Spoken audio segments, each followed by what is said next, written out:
Let's Talk in English, kursi radiofonik I gjuhës angleze. Let's talk in English. Të flasim anglisht çdo ditë duke ndjekur programin Let's Talk in English në orën 14 në Radio Emanuel. Thanks for taking the time to learn English here with us. I know learning a new language can be hard work, but we believe in you. Situata plot humor, argëtim dhe informacion vinë në familjet tuaja përmes programit Let's Talk in English. Mësojmë rreth teknologjisë, artit, kulturës dhe fushave të ndryshme të jetës, duke ndjekur këtë kurs radiofonik të gjuhës angleze. Let's talk in English. 10 minutes every day. That's the way. Let's talk in English. Rikthehemi në studio, vazhdojmë të jemi së bashku miq drejt për së drejti në valët e Radio Manuel në programin Muzik Plus, sikurse unë kam prezantuar dhe në hyrje të puntatës së ditës së sotme. Në këtë moment në studio është bashkuar e ftuara për sot Çilieta Simaku, psikologe klinike, si dhe drejtoresh ekzekutive qendrës Kids and Youth Club. Përshëndetje, kënaqësi të jemi së bashku. Përshëndetje dashur, faleminderit dhe kënaqësi gjithmonë të jem me ju. Edhe për mua është një kënaqësi e veçantë sepse mbi të gjitha do të prezantoj më tepër detaje nga qendra, por do të ndalemi edhe tek tema shumë delikate që të gjithë ata që janë duke na ndjekur, kryesisht prindrit kanë nevojë për këshillat e një specialisti sikurse jeni ju. Dhe pa humbur kohë për gjithë ata që janë duke na ndjekur, Kids and Youth Club, çfarë është kjo qendër, cili është misioni i saj në punën me fëmijët dhe jo vetëm, gjithashtu me adoleshentët, çfarë shërbime ofron për ata që e frekuentojnë. Në fakt është kënaqësi të flas për Kids, do ta them kështu, sepse Kids është një qendër e cila ofron shërbime jo vetëm për fëmijët dhe për të rinj, por për gratë, për nënat dhe është një qendër zhvillimi dhe ajo ofron shërbime si vlerësime, terapi, terapi zhvillimi, terapi loje, bën trajnime të ndryshme, logopedi dhe shumë gjëra të tjera, sepse ka një background shumë të gjerë. Kids është themeluar në vitin 2014, pra kemi gati 11 vjet që operojmë. Është një qendër rajonale, pra funksionon në qytetin e Korçës dhe ne kryesisht tani mendojmë që ta zhvillojmë përtej rajonit ton, pasi me hapa shumë të vegjël dhe jo për modesti, por ka qenë një qendër e cila ka dhënë një kontribut i jashtëzakonshëm për qytetin e Korçës. Fëmijët janë të moshave të ndryshme, sigurisht janë fëmijë me problematika të zhvillimit, jo vetëm autizmi, por çdo lloj problematike zhvillimit. Terapit ne kryesisht operojmë me terapin ABA, e cila është një terapi sjelljeje dhe sigurisht që kemi terapistët të cilat punojnë me fëmijët. Unë duke qenë pjesë profesionale si psikologe klinike bëj vlerësimet psikologjike për fëmijët dhe kemi programet përcaktuara për çdo fëmijë individuale, për çdo fëmijë I cili frekuenton qendrën tonë. Ne jemi përpjekur shumë që qendra jonë të ofrojë shërbime pa pagesë lidhur me fëmijët dhe ne këtë kemi mundësuar nëpërmjet projekteve të ndryshme që qendra Kids merr dhe jemi munduar të marrim pagesa fare minimaliste, por dhe ato janë shumë të vështira për të dhënë nga prindrit, sepse sigurisht qendra ka shumë shpenzime dhe kërkohet që të mbulohen gjitha shpenzimet në përgjithësi, qoftë për pagat e terapistëve, qoftë për qira, për materiale të ndryshme që duhen për të funksionuar, për ngrohjen, dhe sigurisht që kemi patur vështirësi, por kemi patur mjaft donator, shumë mbështetës dhe unë nuk do të ri absolutisht pa falenderuar një prej mbështetësve kryesor të Kidsit, që është Vision OF me drejtuese Suela Koçibellin. E përshëndes nga radioja dhe jemi shumë mirënjohës, pasi ajo ka mbështetur edhe me materiale, por edhe financiarisht qendrën Kids për të ofruar shërbimet që qendra ofron. Jemi vazhdimisht duke shkruar projekte dhe sigurisht projektet nuk kanë vetëm këtë orientim, pra mbështetjen e fëmijëve me problematika të zhvillimit, po kanë mbështetjen e nënave, kanë mbështetjen e grave, kanë mbështetje për të rinjt dhe adoleshentët dhe qendra ka marrë projekte të ndryshme në gjithë të periudhë që unë fola, që prej 2014-ës dhe deri më sot. Sigurisht e kemi nisur me projekte shumë të vogla dhe pastaj kemi bërë rapa më të mëdhenj, po të sigurt, për të mbajtur qendrën në punë dhe për të ofruar shërbimin që ne mundemi në komunitet. Cilat janë projektet që jeni duke zbatuar momentalisht? Në këtë moment ne jemi duke zbatuar 3 projekte, të cilat janë shumë të rëndësishme. Projekti i parë është projekti që vazhdon të mbështetet nga Vizioni, që ka të bëjë pikërisht me këtë kategori fëmijësh. Është një projekt tjetër shumë i rëndësishëm, i cili mbështetet nga Këshilli i Evropës dhe Bashkimi Evropian. Ai ka të bëjë kryesisht me shkollën Naim Frashi dhe lidhur me problematikën e kësaj shkolle për segregimin. Po. Ky është një projekt i cili është aktualisht duke u zbatuar dhe ndoshta ne e mbyllim në fund të majit, le të themi. Gjithashtu kemi dhe një projekt i cili po zbatohet në Bashkinë e Pustecit. Bëhet fjalë për personat me aftësi të kufizuar. Dhe është një projekt i cili realisht ka qenë shumë mbështetës, por shpresojmë që edhe ky vit të jetë të vazhdoj ashtu si viti i kaluar dhe kemi rezultate shumë pozitive dhe shumë të mira. Sigurisht që këto janë rezultate që nuk mund t'i kuptosh kështu befas, por në atë mënyrën tonë ne nxjerrim ato rekomandimet që duhen nga çdo projekt për të vazhduar pastaj fazat e mëtejshme në aplikime të tjera për projekte të tjera. Dua të ndalem paksa tek një temë e cila është gjithmonë edhe tepër delikate, sidomos jo vetëm tek të rriturit, sikurse është ankthi momentalisht, por për fat keq edhe tek adoleshentët. Prandaj, duke e parë edhe nga puna juaj e përditshme, kontakti vazhdueshëm me ta, cilat janë shenjat kryesore që duhet vërejmë prindrit për sa i përket ankthit tek adoleshentët? Adoleshentët janë në radh të parë është ky momenti dhe kjo faza delikate e shkëputjes nga fëmijëria në fazën e rritur. Dhe sigurisht që problematikat interpersonale dhe të brendshme që fëmijët ose adoleshentët hasin janë të shumta. Sigurisht që këto kanë lidhje me ambientin në të cilën ata zhvillojnë aktivitetin e tyre të përditshëm. Pa diskutim, familja është shumë e rëndësishme, marrëdhëniet sociale, nuk duhet të harrojmë dhe rrjetet sociale të cilat ndikojnë në zhvillimin personal dhe individual të çdo fëmie ose adoleshenti. Disa nga shenjat kryesore që unë do të thoja për të pasur prindrit në konsiderat janë përgjithsisht shenjat e nervozizmit që adoleshentët shfaqin gjatë komunikimit me prindrit ose në familje. Janë shumë nervoz, përgjithsisht nuk duan të ulen dhe të bëjnë biseda ose të japin përgjigje. Duan t'i shmangin bisedat me familjarët e tyre, rinë më shumë të mbyllur në dhomën e tyre ose në vetvete dhe nuk duan të komunikojnë me njëri tjetër. Përgjithsisht shprehjet më të zakonshme që ne dëgjojmë në këto mosha janë ju nuk e dini, e di unë, sepse unë nuk jam i vetmi, por kështu janë të gjithë, dhe pastaj këtu ne hedhim vështrimin dhe vëmendjen tek shoqëria, pra shokët edhe shoqet e tjera me cilët ata kalojnë kohën më të madhe, dhe të gjitha këto ndikojnë në qëndrimit i përkohët jashtëzakonisht të gjatë me telefonin, pra nuk e ngren kokën nga telefoni, janë tërkohës të lidhur me telefonin, dhe pastaj ajo që është më shumë për të marrë në konsiderat është totalisht mungesa e komunikimit, pra nuk duan të bashkëveprojnë fare me familjarët, mbyllen vetvete dhe nuk duan të flasin. Dhe pastaj këtu jemi në një pikë alerti që familjarët duhet patjetër të gjejnë një mënyrë komunikimi dhe nëse nuk munden me fëmijët e tyre, të flasin me profesionist për të gjetur ndoshta atë pikën ku mundet që të flitet me këta fëmijë, sepse është mjaft e rëndësishme që në radh parë ne fëmijët i kuptojmë. Dhe shpesh kjo mungesë komunikimi ose ndërveprimi me familjarët ndodh sepse adoleshentët mendojnë që familja e tyre nuk i kupton.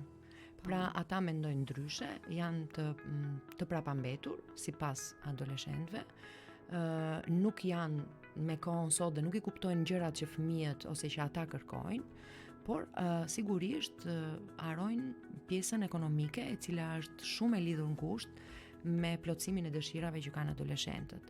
Ju e dini shumë mirë që një adoleshent sot kërkon të ketë një telefon shumë të mirë, kërkon të ketë edhe një makinë nëse mundet, sepse koha kështu ka ardhur dhe duke patur presionin e jos nga familja, ata zgjedhin pastaj të ndërmarrin hapa shumë të agresiv ndaj familjes për të plotësuar qëllimin e tyre. Sigurisht që kjo është në 80% të rasteve e pandërgjeshme, pra ndodh në mënyrë natyrale, sepse ata duan të arrijnë një qëllim dhe në momentin që duan të arrijnë një qëllim, ndodhin të gjitha këto që unë thash edhe më parë. Dhe pastaj edhe shoqëria e cila ka ndikim të jashtëzakonshëm, pa diskutim, sepse adoleshentët sot jetojnë në botën virtuale. Ata shikojnë gjëra shumë të bukura dhe shumë të mira në Instagram, por nuk thellohen për të kuptuar që si kanë arritur ata që i shfaqin këto gjëra në Instagram.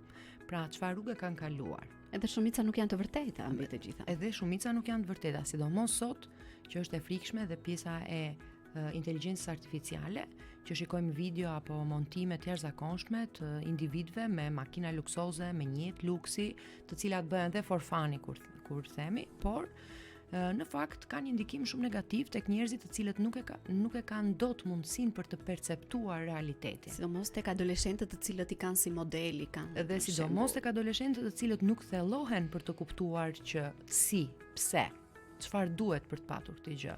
Ata e duan gjërat e thjeshta dhe të arritshme, dhe ky është qëllimi që ata të gjithë kanë në përgjithësi. Dhe pastaj këtu fillon dhe konflikti, sigurisht me familjen, dhe këto pastaj çojnë në një gjendje ankthi, i cili nëse nuk është i menaxhueshëm ose nuk është i mirë kuptueshëm dhe nga familjarët, çon edhe në problematika më të thella, siç është depresioni, sepse një ankth shumë i zgjatur në kohë me simptomatika shumë të theksuara, i pa trajtuar siç duhet, mundet pastaj të çojë edhe në depresion. Dhe ajo që unë vura re nga gjithë kjo që ju prezantuat, mbi të gjitha shumë e rëndësishme është komunikimi. Si në çdo gjë tjetër, edhe në këtë rast të komunikuarit është një ndër çelësat për të shprehur të gjitha ato ndjesitë, pakënaqësitë, por edhe të gjitha emocionet që adoleshentët dhe jo vetëm kanë në komunikim të vazhdueshëm me prindrit e tyre. Shpeshherë prindrit e ngatrojnë mungesën e përqendrimit edhe me dembelizëm, është edhe një nga temat që ju trajtoni pra qendrës tuaj, cilat janë arsyet psikologjike ose zhvillimore që mund të shkaktojnë të gjithë këtë tek fëmijët. Në fakt, pjesa e përqendrimit jo domosdoshmërisht lidhet me dembelizmin. Ka shumë faktorë që mund të çojnë në mos përqendrim të një fëmije apo edhe të një adoleshenti në detyrat kryesore të tyre që kanë gjatë ditës. Ajo mund të lidhet me faktorë siç mund të jetë stresi shumë i madh, mund të lidhet me faktorë që është lodhja, mund të lidhet me një faktor tjetër të rëndësishëm që është dhe mungesa në të nxënë. Pra ata mund të ndodhen përpara disa fakteve të cilat i kanë të vështira ti përballojnë. Dhe duke folur tani këtu futem edhe tek fëmijët, por edhe tek adoleshentët, shpesh fëmijët në kohët e sotme kanë një ngarkesë jashtëzakonisht madhe në pjesën e mësimeve. Për shkak të ecurisë të tyre në shkollë, duke e nisur që nga shkolla fillore, nëntëvjeçare dhe më pas në gjimnaz, mënyra e punës jo sistematike që ata kanë pasur bën që fëmijët të ndihen shpesh shumë të vështirësuar përpara lëndëve të cilat mbartin një ngarkesë shumë të madhe dhe duhet të kenë njohuri nga e gjithë eksperienca shkollore që ata kanë arritur deri në momentin kur flasin. Dhe pikërisht kjo gjë bën që ata të stresojnë, të mos jenë përqendruar dhe mos e duan absolutisht lëndën. Stresi ose problematikat që mund të kenë në familje, sepse mund të flasim për një kategori fëmijësh të cilët mund të jetojnë me dy prindër, të cilët mund të jenë gjithë ditën të angazhuar në punë dhe e kanë të pamundur të kenë mbështetje për gjëra të cilat ata nuk i kuptojnë. Dhe shpesh prindrit zgjedhin të marrin mësues privat për të ndihmuar fëmijët e tyre për të qenë në këtë pjesë. Por këtu flasim për një kategori shumë të vogël prindrish. Ka shumë nga ata prindër të cilët punojnë vetëm për mbijetesë dhe e kanë të pamundur të kujdesen qoftë edhe me një mësues privat për fëmijët e tyre. Kështu që këtu pastaj fillojnë dhe problematikat, sepse fëmia le boshllëqe të vazhdueshme, fillon stresohet dhe nuk arrin dot të marrë atë që ai kërkon ndaj vetes. Dhe fillojnë ato zhgënjimet, fillojnë mendimet negative që unë nuk ja dal dot, unë e kam të pamundur, unë nuk di, një ulje e vetvlerësimit Vetbesimit. dhe e vetbesimit, e cila pastaj nëse zhvillohet shumë dhe në mënyrë të vazhdueshme, çon në problematika më të thella. Ju e thatë shumë mirë ashtu sikurse dhe unë e përmenda, por ju e theksuat, komunikimi është baza për çdo lloj problematike. Komunikimi me fëmijën, të harxhosh kohë cilësore me fëmijën tënd, sepse nuk është e rëndësishme që ti të rish me fëmijën nga mëngjesit e deri në darkë. Se kjo është kohë sasiore. Edhe ky është një ndër alarme më të mëdha mendoj në kohën në të cilën ne jetojmë, sepse Sigurisht, shumica se e jemi të- prindërve Po. janë aty në një ambient Por nuk komunikojnë, me nuk fëmijët, ndërveprojnë me nuk- fëmijët. Dhe ky është dhe ai problem që ne shohim edhe tek fëmijët e vegjël të cilët vinë për të trajtuar tek ne, sepse në kohën që ne bëjmë programet për fëmijët me problematika të zhvillimit, që një prej këtyre problematikave më të lehta mund të jetë edhe ajo e të nxënit. Ne bëjmë programe si për shkollën apo kopshtin, ashtu edhe për prindrit. Pra përveç programit që ka terapisti, një program tjetër shumë i rëndësishëm është programi që duhet të ketë prindi dhe programi që duhet të ketë shkolla. Dhe jo pa qëllim, qendra bën 3 programe, sepse të gjithë këta aktor në jetën e një fëmije duhet të jenë të ndërlidhur me njëri tjetrin dhe të bashkëveprojnë në mënyrë organike për të sjellë një produkt të caktuar dhe me një lloj komunikimi. Po. Pra nuk mund të flas ndryshe terapisti në orën e terapisë dhe familja totalisht ndryshe në komunikimin e tyre, po ashtu edhe shkolla. Sa e vështirë është kjo për të realizuar ashtu siç duhet? Kjo është e vështirë për shumë arsye. Sepse ndryshe s'ka rezultat mbi të gjitha, mendoj, ose nuk është ka shumë- rezultatin e është pyetje e pritshëm. drejtë. Dhe sigurisht që unë prandaj thash dhe në fillim, rezultatet në këtë drejtim janë gjithmonë me hapa shumë të vegjël dhe duhet të jesh domethënë shumë e kujdesshme në mënyrën se si ti do ndërveprosh me një rast të caktuar. E para ne njëherë bëjmë një intervistë shumë të gjatë dhe të hollësishme lidhur me familjarët për problematikat që ata mendojnë për fëmijën e tyre, sepse jo gjithmonë ajo që ata mendojnë për fëmijën e tyre është problemi real i fëmijës së tyre. Dhe kuptojmë situatën në të cilën ndodhet ai fëmijë. Pastaj sigurisht që ne bëjmë një vlerësim të hollësishëm lidhur me fëmijën si individ, duke i dhënë disa testet përcaktuara që ne i kemi në këtë drejtim për të kuptuar deri ku ai shkon. Dhe pas këtij hapi ne ndërveprojmë me prindrit duke i bërë të qartë dhe të ditur që nëse ne nuk do kemi një bashkëpunim, ashtu sikurse ne punojmë në orën e terapisë, dhe nëse ata nuk punojnë njësoj si ne, dhe ndoshta pak më gjatë, sepse terapisti i parë për një fëmijë është familja, është nëna, është babai, në rastin e Shqipërisë janë dhe gjyshërit, sepse fëmijët kalojnë një kohë shumë të gjatë edhe me gjyshërit. Ne nuk mund të ecim përpara dhe nuk mund të kemi absolutisht rezultate, por pjesë shumë e rëndësishme dhe integrale e gjithë këtij rjeti është edhe kopshti ose shkolla. Dhe ne shpesh ndërmarrim dhe hapa duke komunikuar me mësuesit e fëmijëve apo me edukatorët e kopshteve për t'ju dhënë programet tona specifike dhe për t'i asistuar ata në ndihmën që mund të duan, lidhur me mënyrën se si mund ta zbatojnë këtë program që ne kemi bërë për personin ose për fëmijën për cilën ne jemi duke trajtuar. Dhe ajo që është kryesisht e vështirë në të gjithë këtë është sepse prindrit gjithmonë presin rezultate të jashtëzakonshme për një kohë shumë të shkurtër. Me një herë.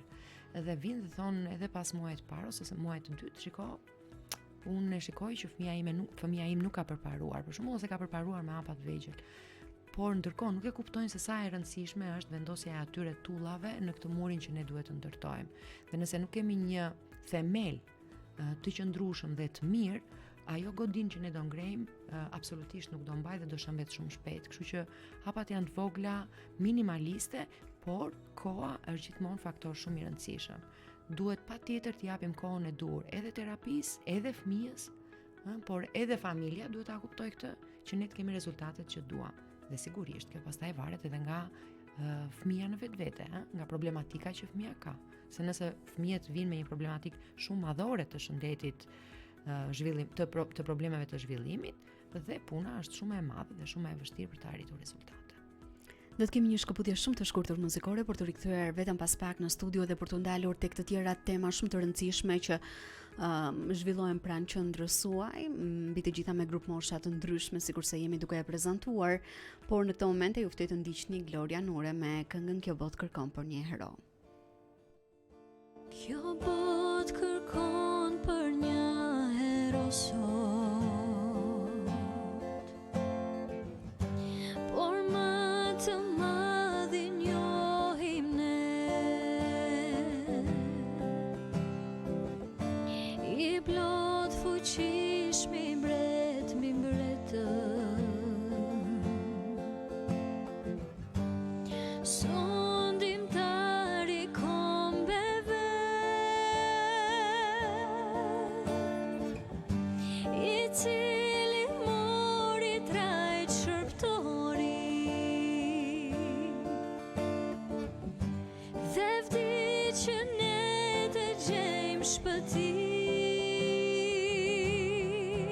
ne shpallim qartë, thërasim mezet lartë, ai është kampioni, fitimtar, ne shpallim qartë, thërasim mezet lartë, ai është kampioni, fitimtar, i plot fuqishmi është heroi, nga zgjedhje vdekjes na çliro,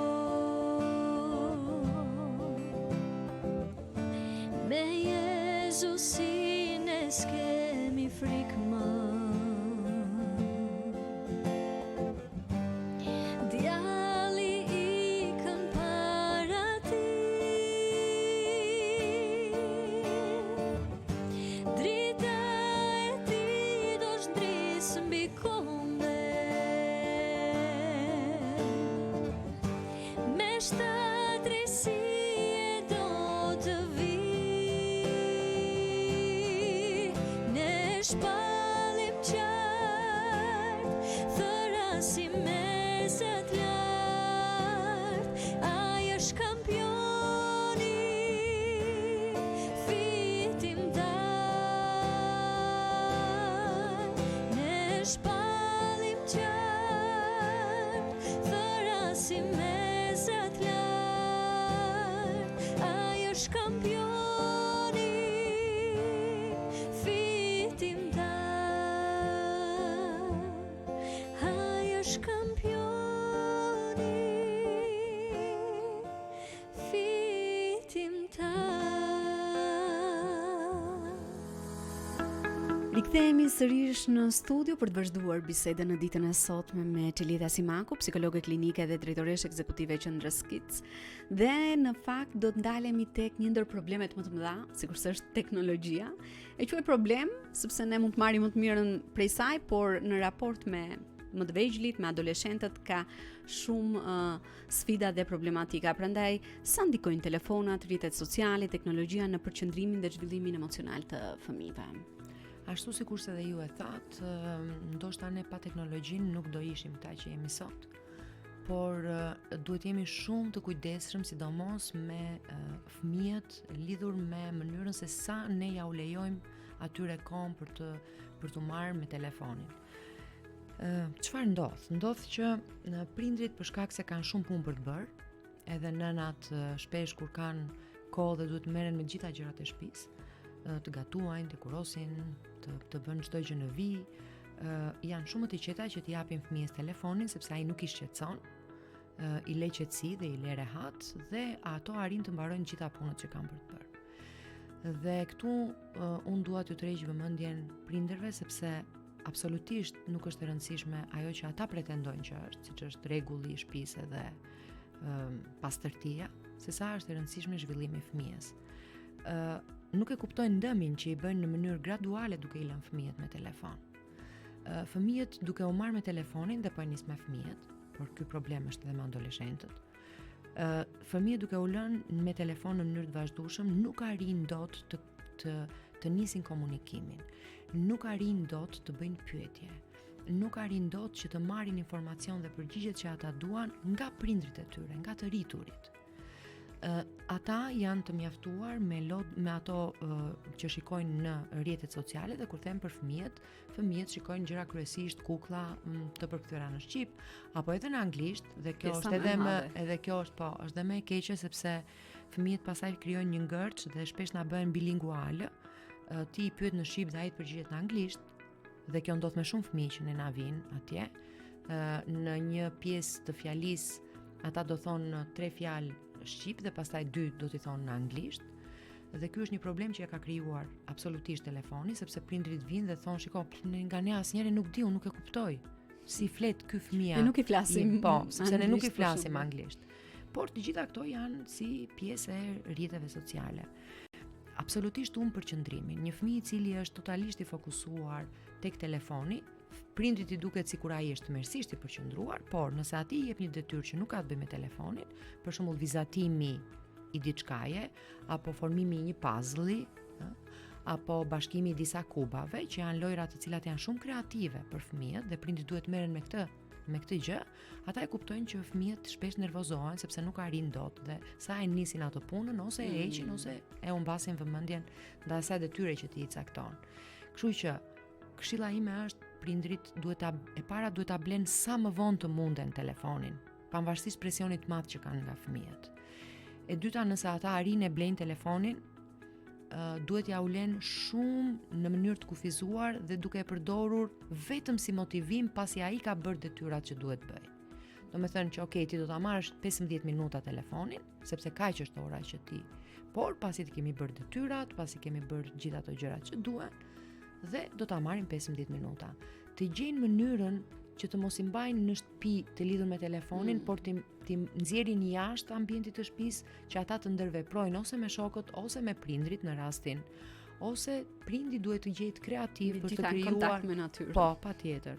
Prindi duhet të jetë kreativ për të krijuar lojra sa më shumë të mundet me fëmijën e vet dhe të mos e lërë atë me telefonin. Sigurisht që e keqja e kësaj gjëje është shumë e madhe, gjithë problematika është ne nuk mund ta shmangim dot këtë, dhe ky është fakt sot, por duhet jemi të kujdesshëm. Në fakt, në kuadër të kësaj që e duke prezantuar, flasim në përditshmëri dhe unë kam ndarë dhe studime të ndryshme për gjatë programit Muzik Plus në lidhje me detoksin digital, por kryesisht duke ju referuar të rriturve, si mund ta bëjmë diçka të tillë tek fëmijët, çfarë do të thotë konkretisht dhe nga ana tjetër prindrit si mund ta zbatojnë këtë? Detoksi digital është pikërisht ajo që unë thash më sipër, është kufizimi i hapësirës ose i kohës që ti le një fëmijë të merret me rrjetet sociale apo me telefonin. E vetmja mënyrë, e vetmja teknik që fëmijët i largohen kësaj gjëje është shkuarja drejt aktiviteteve të ndryshme jashtë shtëpisë, siç janë aktivitetet fizike, sportet e ndryshme, ose vegla të ndryshme muzikore, dikush e çon tek piano, dikush e çon në balet, apo në kërcim, dikush në basketbol. Pra sa më shumë ta kenë kohën e mbuluar me aktivitete passhkollore fëmijët, aq më të kufizuar do ta kenë kohën për t'u marrë me telefonin. Vërtet. Kështu që nëse prindrit duan që të shmangin sa më gjatë problematikat që vijnë nga rrjetet sociale dhe nga telefoni, duhet patjetër të gjejnë mënyrën se si fëmijët e tyre të jenë të angazhuar në programe, në kurse të ndryshme për t'u marrë me gjëra kreative, për t'u marrë me njëri tjetrin, për t'u marrë me lojën, sepse pastaj fëmia që shkon një orë në basketbol, vjen në shtëpi, ndihet i lodhur, do të pushojë pak pastaj, dhe kjo është e kufizon sa më shumë. Sigurisht që kjo nuk është e thjeshtë, se këtu të gjitha gjërat janë me pagesë. Edhe për prindrit është shumë e vështirë, dhe nëse ke 2 fëmijë do duhet të çosh të 2 në kurse, të 2 në aktivitete jashtëshkollore, por them që ka mënyra për të gjetur mundësinë që fëmijët jenë gjithmonë të angazhuar. Kur duhet që një prind të kërkojë ndihmën e një specialisti për zhvillimin apo edhe për shëndetin mendor të fëmijës? Sepse mendoj që kjo është një ndër pyetjet më të mëdha, se kur është momenti për t'ju drejtuar specialistit? Unë thash në fillim që Elementi kohë është shumë i rëndësishëm në të gjitha simptomat e çdo sëmundje apo pathologjie që individët zhvillojnë. Dhe kjo nuk ka të bëjë vetëm me shëndetin mendor, por edhe për pathologji të tjera fizike, apo problematika shëndetësore. Nëse një gjë zgjat për një kohë të gjatë, pra një fëmijë ndihet i mbyllur, nuk komunikon, ri vetëm, nuk kërkon të takohet me miq apo shok, dhe kjo e kalon kufirin kohor, është momenti që duhet kërkohet ndihmë.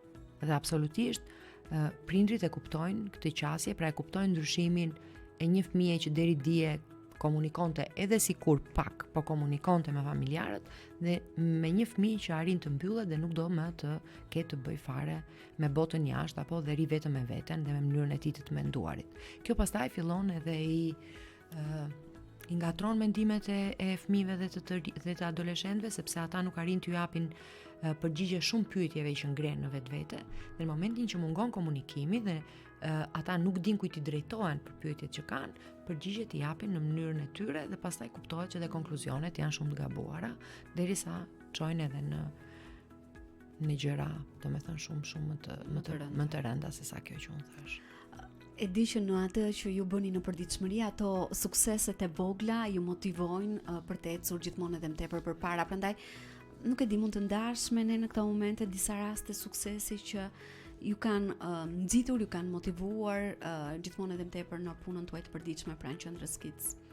Po sigurisht, ne kemi pasur raste të cilat për shembull kemi pasur rastin e shumë vite përpara të një nëne i cila i kishte të dy fëmijët me spektrin e autizmit, dhe ne kemi punuar shumë fort për 2 vite rresht me të dy fëmijët, vëlla dhe motër, dhe pas 2 viteve një punë intensive të qendrës, fëmijët unë e them me shumë kënaqësi dolën nga spektri dhe janë shumë normal, por kemi punuar, dhe ajo që dua të theksoj është që nëna ka qenë nga një zonë rurale e qytetit të Korçës dhe ishte shumë e vendosur që t'i ndiqte fëmijët dhe sakrifikonte jashtëzakonisht shumë për t'i ndjekur të dy fëmijët në të gjitha ato periudhë të caktuara. Sa e vështirë për të, Shumë e vështirë për të, shumë e vështirë dhe për ne.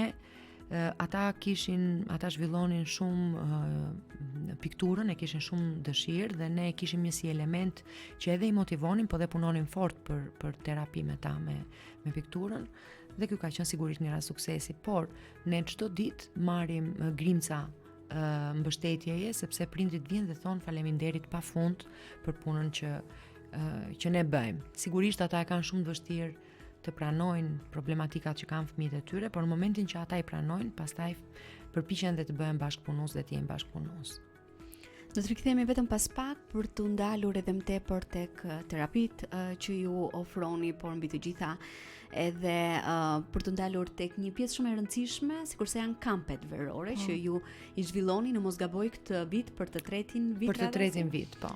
Dhe do të ndajmë më tepër detaje për gjithë ata që janë duke na ndjekur, por pa u mërkoj ju ftoj të ndiqni këngën I këndoj dashurisë tënde nga Petrina Kalavesi.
dashurisë tënde. Dua të hedh valle. Është marrëzi e di. Kur bota tritën të ketë parë, do të kërcej me gzim, si të shkërcejmë tani. I këndoj dashurisë tënde. I këndoj dashurisë tënde. I këndoj dashurisë tënde. I këndoj dashurisë tënde. I këndoj dashurisë tënde. I këndoj dashurisë tënde. I këndoj dashurisë tënde. I këndoj dashurisë. Jemi duke folur në ditën e sotme në programin Music Plus për qendrën Kids edhe mbi të gjitha gjithçka që ajo ofron për fëmijët, adoleshentët dhe jo vetëm. Në Kids ofrohen disa terapi, në mos gaboj terapia e zhvillimit, ABA, terapia e lojës, logopedia, sikurse ju e përmendët edhe më sipër. Si ndihmojnë këto terapi në zhvillimin e fëmijëve? Terapia ABA, e cila është dhe terapia më e suksesshme deri sot, nga praktikat më të suksesshme në botë lidhur me problematikat e zhvillimit të fëmijët, është terapia ose si themi analiza e aplikuar e sjelljes, ABA. Në anglisht kuptohet.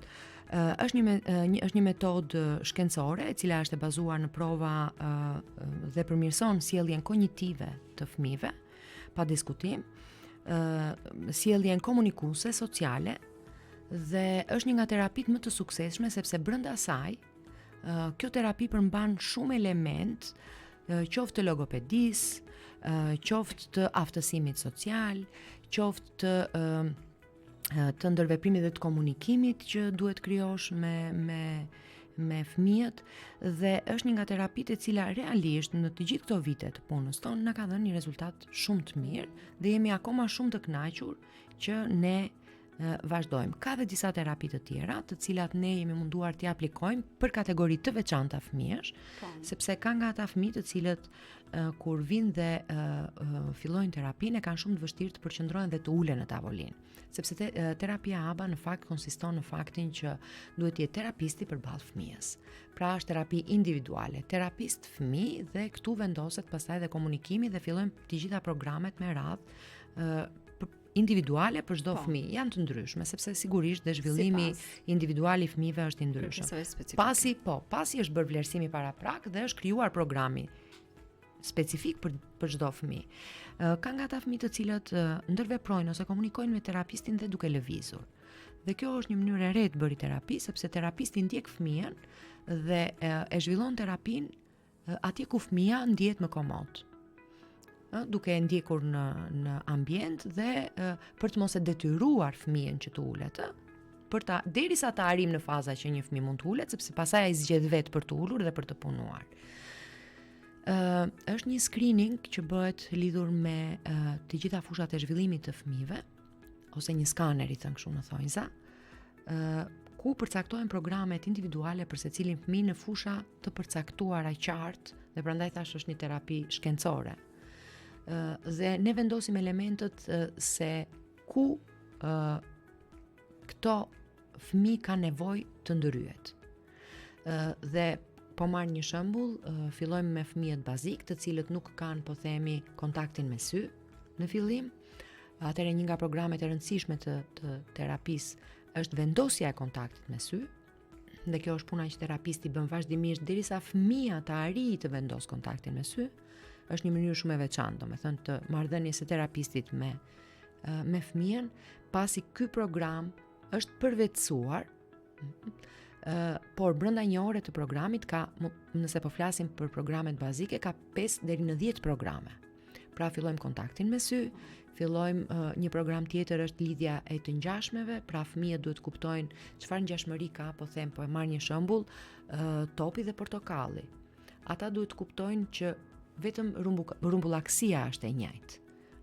Por njëri është frut, njëri është Vetëm objekt për të forma, po, vetëm forma. Kështu që të gjitha këto janë programe të cilat nëse ti i shikon, të duken kaq elementare sa thua, fal, po çfarë mund të mësohet? Por në ndryshim nga fëmijët e zakonshëm, të cilët të gjitha këtë informacion e marrin nëpërmjet prindërve, nëpërmjet asaj që shikojnë, nëpërmjet kopshtit, fëmijët të cilët kanë problematika në zhvillim e kanë shumë të pamundur ta zbërthejnë atë që shikojnë. Dhe këtu pikërisht vjen ndihma e terapistit, që këto programe të merren në mënyrë mekanike. Në mënyrë mekanike që ai të ketë të përvetësuara dhe më pas këto informacione që ai merr nëpërmjet programeve të arrijë që ti njehsoj dhe ti zhvilloj në jetën e tij të përditshme. E thash me fjalë të thjeshta për të mos hyrë në aspekte profesionale që edhe të kuptohemi nga dëgjuesit. Kështu që kjo është, si të thuash, pika e fortë e punës me fëmijët. Pastaj ne zgjedhim që të bëjmë terapi grupi. Mbledhim fëmijë 2 ose 3 të cilët kanë problematikë të ngjashme dhe qëllimi është që ata të bashkërendojnë me njëri tjetrin për të krijuar komunikimin dhe ndërveprimin social, i cili në rastin e fëmijëve me spektër të autizmit mungon. Kështu që edhe kjo është një ndihmë shumë e madhe që jepet fëmijës për të filluar dhe të ndërveprojë me fëmijët e tjerë. Këto të gjitha ndodhin nëpërmjet terapisë të lojës, ndodhin nëpërmjet terapist ose pantonimave të ndryshme që bën terapisti për të tërhequr vëmendjen e fëmijëve dhe për të dhënë atë qëllimin e vet që ka terapisti. Është një punë e cila nuk ka kur mbarim për të mësuar dhe për të zhvilluar ide, por kjo është kryesisht ajo që ne bëjmë në qendër dhe ofrojmë për fëmijët. Dhe pastaj sigurisht që ne kemi dhe terapi pastaj individuale me adoleshentë, këto janë terapi këshilluese ose psikoterapeutike që ne zhvillojmë me adoleshentët të cilët kanë nevojë për të ndarë diçka personale ose individuale me një psikolog profesionist. Në kuptoj. Diçka që fëmijët mezi e presin, jam e sigurt janë ato momentet argëtuese përmes kampeve verore. Çfarë mund të themi për to? Po, Qendra Kids përveç aspektit të fëmijëve me problematika të zhvillimit, sigurisht që ofron edhe shumë elemente të tjerë që kanë të bëjnë me fëmijët në përgjithësi, me të rinjt në përgjithësi. Me të rinjt për shembull ne zhvillojmë trajnime të ndryshme